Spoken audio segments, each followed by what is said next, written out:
Bentornati a Football Benchmark e benvenuto a Riccardo Rosa, che è responsabile Italia KPMG dello Sport Advisor. Per una volta, Riccardo, parliamo di tasse, ma non parliamo delle nostre, parliamo di quelle che pagano le società e cercheremo di capire quanto, grazie a te, l'influenza delle tasse può condizionare eventuali concorrenze, può condizionare il mercato, pesa sui club soprattutto di primissima fascia, che naturalmente hanno un'incidenza maggiore per quanto riguarda il pagamento di queste cose, anche perché succede che le tasse possano essere un peso importante. Allora, quanto costa? E questi sono i dati che ci hai portato tu oggi: 1 milione di euro netto a giocatori. Noi quando parliamo di calciomercato parliamo sempre di cifre al netto, in realtà per le società si parla quasi del doppio. Assolutamente sì. Diciamo che parlare di cuneo fiscale, perché tecnicamente di questo stiamo parlando relativamente ai salari dei calciatori, fa un po' strano, perché siamo abituati a parlarne con riferimento a lavoratori con caratteristiche diverse. Però è un aspetto molto importante anche da un punto di vista calcistico, proprio per il fatto che i calciatori, per un retaggio storico, diciamo così, di un tempo in cui anziché essere degli imprenditori di loro stessi, come sono oggi, erano un po' considerati degli sprovveduti da un punto di vista economico e finanziario, gli ingaggi, come sappiamo, vengono gestiti al netto e quindi vengono contrattati al netto. Nessuno si preoccupa delle povere società che pagano il lordo. Da qui però a passare a quello che è il reale costo azienda ci manca molto, perché ci sono da considerare i costi della tassazione per i calciatori, la contribuzione obbligatoria per i calciatori e la contribuzione obbligatoria anche per le società. Quindi sicuramente il costo viene ad ampliarsi tantissimo e in maniera non uniforme nei vari paesi, diciamo, calcisticamente. E poi rilevanti. ci spiegherai se questo è un problema o meno, o se può rappresentare un problema. Ancora più evidente rispetto a quello a cui stavi dicendo te, se ragioniamo sui top player. Perché qui stiamo ragionando su giocatori che guadagnano 1 milione netto, che sono dei buoni giocatori ma non eccellenze. Esatto. Se andiamo sui 5 milioni netti, quindi verosimilmente dei giocatori molto bravi, le differenze sono ancora più marcate. Sì, perché la tassazione in quasi tutti i paesi è progressiva, quindi all'incrementarsi dello stipendio sicuramente viene ad incrementarsi la percentuale di tassazione, e quindi andiamo a vedere che rispetto ad un paese come può essere la Turchia, dove sostanzialmente abbiamo un effetto del cuneo fiscale intorno al 20%, andiamo in paesi come la Francia che quasi portano a triplicare quello che è il netto in termini di costo per azienda, quindi per 1 euro pagato al calciatore se ne spendono 3 da un punto di vista effettivo. Questo apre il campo sostanzialmente ad una serie di considerazioni da un punto di vista di concorrenza e competition, e poi magari facciamo qualche considerazione da un punto di vista anche di fair play finanziario, perché trattandosi di una voce economica ha una rilevanza, certo, e si riverbera anche su questo aspetto. E non ultimo riguardo a cosiddetti problematiche di transfer pricing, quindi possibilità di avere dei vantaggi derivanti dalla diversa tassazione. Hai messo sul tavolo degli argomenti molto interessanti. Andiamo per ordine, cerchiamo di far capire alla gente a casa quanto influisce la spesa dello stipendio in Europa sulle società di calcio. Sì. Tu ci hai portato un dato decisamente interessante, perché i ricavi aggregati delle società di Serie A che voi come KPMG studiate nelle 54 nazioni UEFA muovono 16,9 miliardi, quasi 17 miliardi. Gli stipendi sono 10 miliardi e mezzo. Esatto. Quindi quando dico che una disomogeneità in termini di costo degli stipendi ha un effetto importante, è proprio perché la voce più importante per sviluppare i 17 miliardi di ricavi che vengono appunto sviluppati dai club europei è fatta proprio dal costo del personale. Quindi avere dei costi che sono disomogenei in quanto scontano delle tassazioni e delle imposizioni che sono diverse ha sicuramente una rilevanza.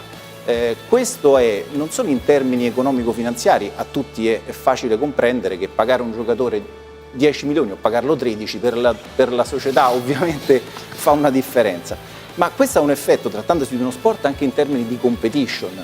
I club spagnoli, che sono sempre portati come esempio di efficienza e esempio anche di grandi risultati sportivi, hanno beneficiato per un periodo abbastanza lungo, dal 2005 al 2010, della cosiddetta legge Beckham, che faceva sì che i calciatori, i top player, pagassero una imposizione del 23% anziché del 43%.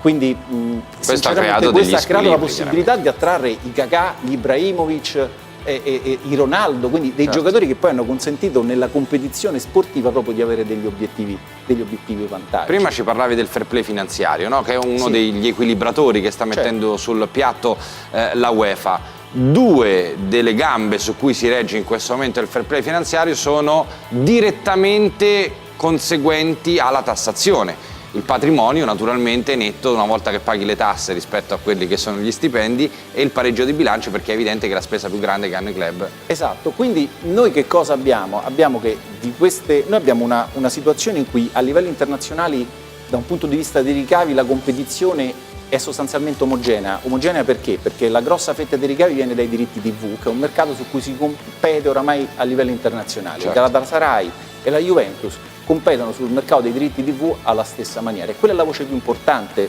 per quasi tutti i club di ricavo. Quindi se noi abbiamo i ricavi su cui si compete in maniera omogenea e i costi su cui invece non si compete in maniera omogenea, perché in Turchia si paga molto meno che in Italia, è normale che si possano andare ad avere delle distorsioni anche da questo punto di vista. Paradossalmente, se l'Inter o la Roma, che hanno dovuto definire dei settlement con le autorità UEFA per il discorso appunto del fair play finanziario, avessero avuto sede ad Istanbul, magari non sarebbero rientrati nelle restrizioni che sono state loro imposte. Quindi sicuramente un'armonizzazione da questo punto di vista sarebbe auspicabile, perché non trovo giusto che di fronte appunto a delle linee di ricavo che sono uguali per tutti, il beneficio dei costi si vada a riflettere anche nel discorso del fair play finanziario. Quindi questo è un qualcosa su cui probabilmente le autorità UEFA, con degli elementi di equiparazione tra le varie realtà, potrebbero considerare. Sicuramente per evitare che ci sia, oltre ad un vantaggio, come dicevo prima, un vantaggio di carattere economico-finanziario, anche un vantaggio in termini di competizione. Facevo dei numeri dei quali parlavamo prima. La Juventus spende per preso 3 giocatori, Bonucci, Dybala e Alexandro, all'incirca 19 milioni lordi l'anno. Sì.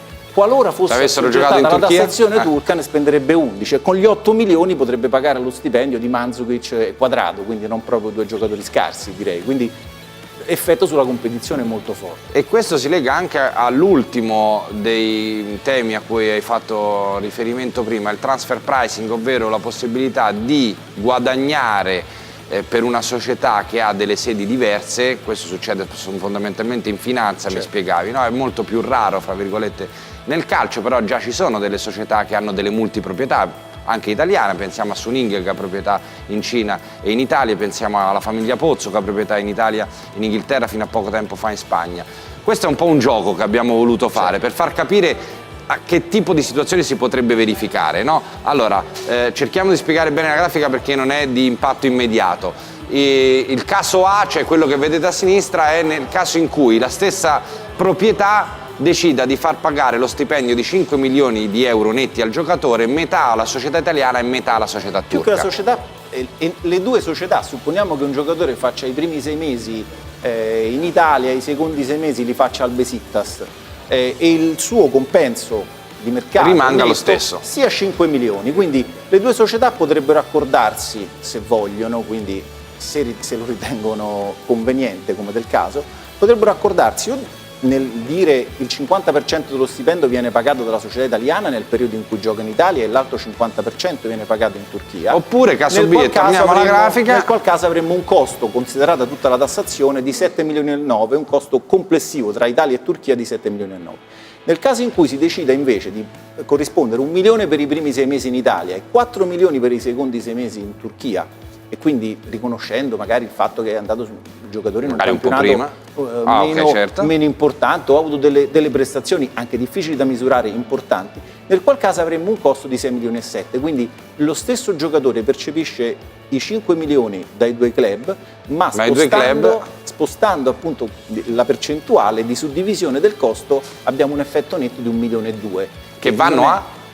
In questo caso andrebbero è un risparmio, diciamo. È un risparmio netto. Poi le società, come tutte le società del mondo, possono trovare un accordo per beneficiare entrambe di questo risparmio che si concretizza, che è proprio il concetto del transfer pricing.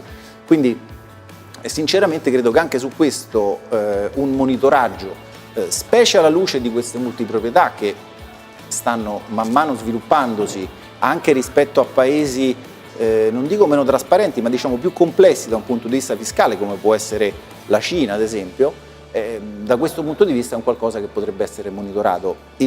La nostra visione su questo è che è sempre meglio governare da parte dell'autorità del calcio, governare i fenomeni piuttosto che subirli o solamente proibirli.